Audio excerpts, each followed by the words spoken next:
We have prepared a press release in Bengali and in English, which will be given to everyone.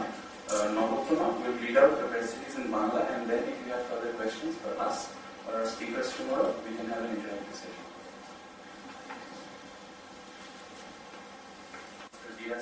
Excuse me,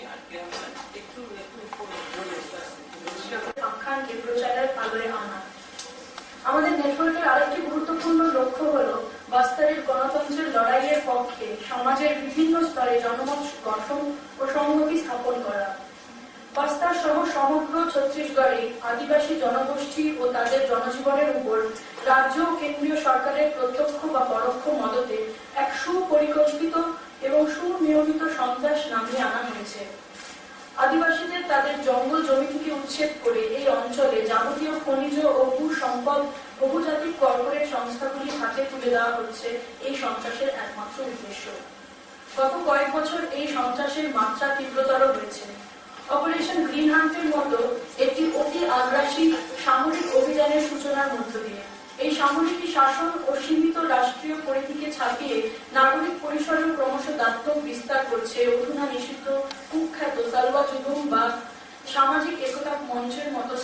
স্থানীয় সশস্ত্র militia গঠনের মধ্যে দিয়ে, যাদের পাশবিক অত্যাচারের শিকার হয়েছেন অগুণী সাধারণ মানুষ।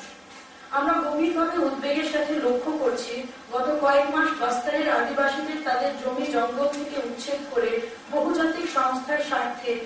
খনিজ সম্পদ লুটের এই ঘৃণ্য চক্রান্ত আরো প্রকট হয়ে উঠছে। বাস্তারের ছত্তিশগড় পুলিশ প্রশাসন और इस समय आज जो बस्तर में और सेंट्रल और ईस्टर्न इंडिया के अलग अलग राज्यों में, आदिवासी राज्यों में जो हो रहा है, बहुत ही भयानक स्थिति हमारे देश के मामले में पैदा की गई है। एक ऐसी स्थिति पैदा की गई है जहां पिछले कई सालों से ये स्थिति नई नहीं है। ऐसा नहीं है कि अभी कुछ पहली बार हो रहा है। पिछले कई सालों में, पिछले 20 साल में, खासतौर से पिछले 10 साल में यूपी के समय से एक जंग छेड़ी गई है। एक जंग हमारे देश के सबसे शोषित, सबसे उत्पीड़ित, the most oppressed, the most dispossessed population के खिलाफ एक ऑल आउट वॉर का ऐलान करा था पिछली सरकार ने। और जब से ये नई सरकार आई है, उसने उस जंग में और फायर पावर ऐड किया है, और मिलिट्री ऐड किया है। अभी सुनने में आ रहा है कि एयर स्ट्राइक करने का प्लान किया जा रहा है। ऐसे समय में जब हमारे देश के भीतर एक जंग चल रही है, लोगों के खिलाफ जंग चल रही है, तो नो डाउट उसका रेपरकशन, उसका इफेक्ट आपको पूरे देश भर में देखने को मिलेगा। और ये बहुत खुशी की बात है, ये बहुत उम्मीद की बात है कि हम देख रहे हैं कि अलग अलग देश के राज्यों में इसके खिलाफ आवाजें उठ रही हैं। मैं इस विश्वविद्यालय से आता हूँ।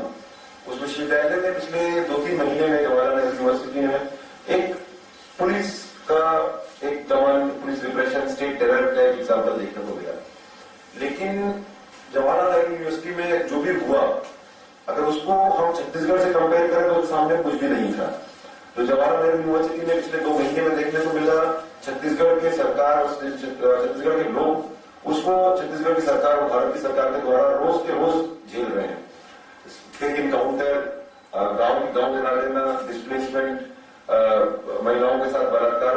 की घटनाएं, ये बहुत दिनों से चला आ रहा है। इनफैक्ट उसी समय जब जीएनयू के ऊपर अटैक हुआ,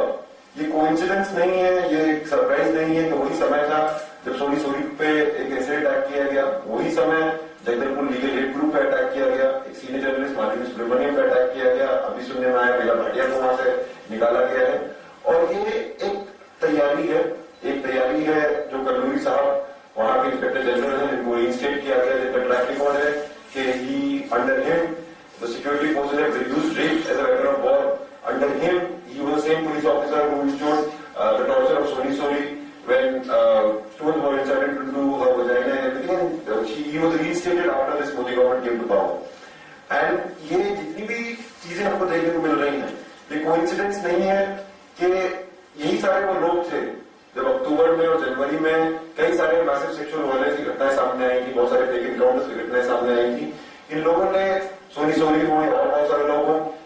पुलिस वहां FIR करने तक को तैयार नहीं थी। 48 घंटे 72 घंटे वहां लोगों ने पुलिस स्टेशन में धरना दिया, पुलिस स्टेशन में बैठे रहे, जब जाके वहां FIR में दर्ज हुई थी, जब जाके माननीय सुब्रमण्यम जैसे लोगों ने इस बात को बाहर उठाया और एक बाहर उन इलाकों से बाहर लोगों तक ये बात पहुंचाई कि ऐसा कुछ हुआ है। तो आज जब सरकार की ये तैयारी है कि जो कल्लूरी साहब ने एक ऐलान किया मिशन 2016 कि 2016 के अंत तक हम सब नक्सलियों को खत्म कर देंगे, और इस जंग का ऐलान, इस जंग को और तेज करना, अभी ISRO का सैटेलाइट इमेजरी यूज किया जा रहा है, झारखंड में सुनने में आ रहा है एक और जगह जहां चॉपर्स का इस्तेमाल किया जाएगा बॉम्ब डालने के लिए। तो ये सारी तैयारियां हैं, मतलब जो हमने कुछ सालों पहले श्रीलंका में देखा, वहां के राज्य ने जिस तरीके से एक युद्ध,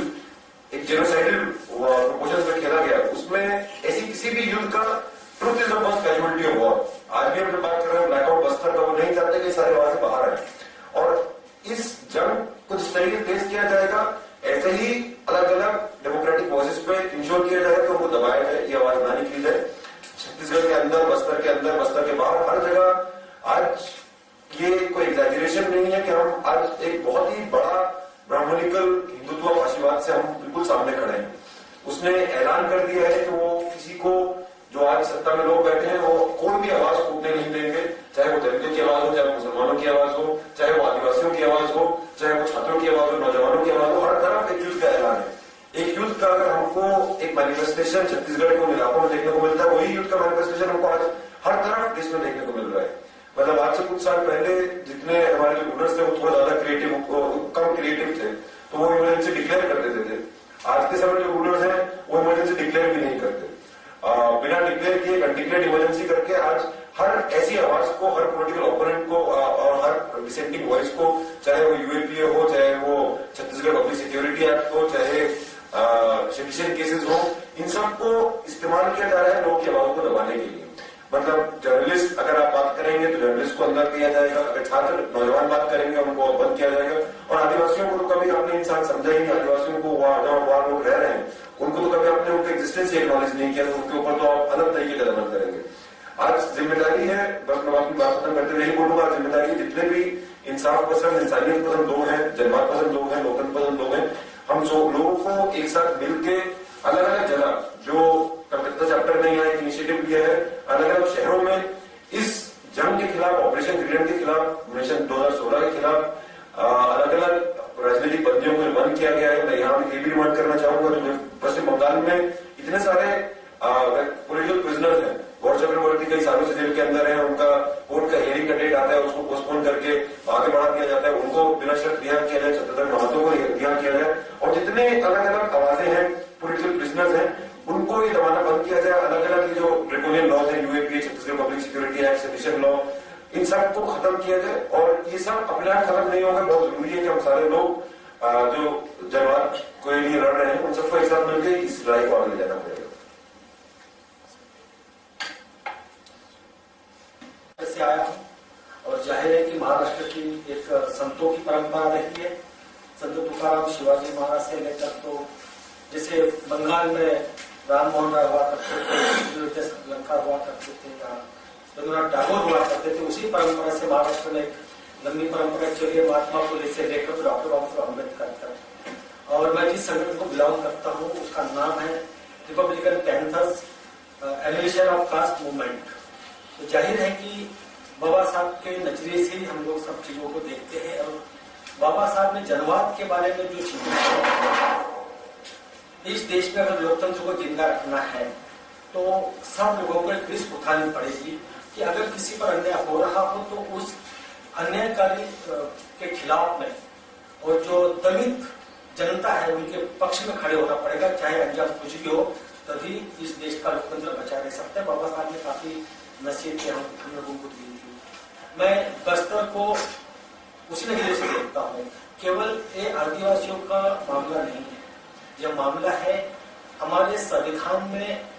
जो भी लिखा हुआ, जो भी जिसका व्यवहार अलग बात है, लेकिन उसकी प्रियम्बल में जो वैल्यूज हम लोगों को दी है और हम लोग कसम खाते हैं, हमें कंपल्सरी डाला जा रहा है सरकार की तरफ से कि हर कॉलेज और स्कूल में इसको प्रियम्बल को पढ़ना पड़ेगा। हम रोज कसम खाते हैं, हमारे बच्चे कसम खाते हैं कि हम भारत के लोग इस देश को एक सार्वभौम समाजवादी धर्मनिरपेक्ष और प्रजातांत्रिक लोकतंत्र बनाने की कसम खाते हैं। तो मैं समझता हूँ कि जो लोग ये कसम खा रहे हैं, जो लोग इसको असल में अमल ला रहे हैं, उन लोगों को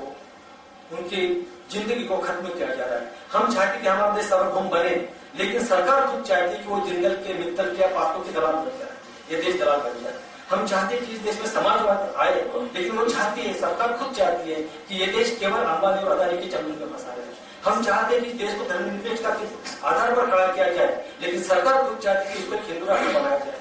अब हमारे समझ में नहीं आ रहा है कि जो प्रियम्बल में जो वैल्यूज है उसका अगर हम लोग प्रत्यक्ष रूप से अमल में लाने की कोशिश जो भी लोग करते हैं, उन लोगों को दबा दिया जाता है, दमित किया जाता है, उनके खून किए जाते हैं। केवल इतना ही नहीं, तो जिस राज्य सत्ता को कंट्रोल में रखने के लिए जो जनवाद को जरूरी है कि मीडिया अपने रोल निभाए, जो चौथा स्तंभ हुआ करता है लोकतंत्र का, मीडिया के उस रोल को भी नकारा जा रहा है। मीडिया के जो ईमानदार लोग काम कर रहे हैं, जो लोग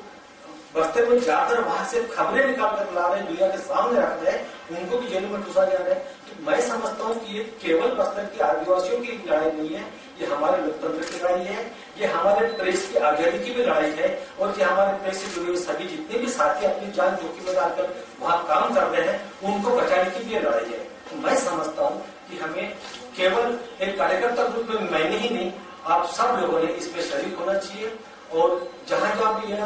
आवाज उठेगी, क्योंकि भारत में जितना भी क्रूर चेहरा सबके सामने सत्ताकार है, सबसे क्रूर चेहरा बस्तर में लोगों को दिखाई दे रहा है। हैदराबाद यूनिवर्सिटी में देखा है हम लोगों ने, येलो में देखा है, जादवपुर यूनिवर्सिटी में हम लोगों ने देखा है, लेकिन सबसे भयानक चेहरा जो दिख रहा है हम लोगों को, वो दिख रहा है बस्तर में। तो मैं आप सब लोगों से विनती करता हूँ कि आप इसको गौर से समझें और इसे आप अपने प्रेस के माध्यम से आप उठाएं, और जहां जहां संभव हो आप आदिवासियों के पक्ष में ही, लोकतंत्र के पक्ष में भी, और अपने मीडिया के पक्ष में, अपने मीडिया के साथियों के पक्ष में जोरदार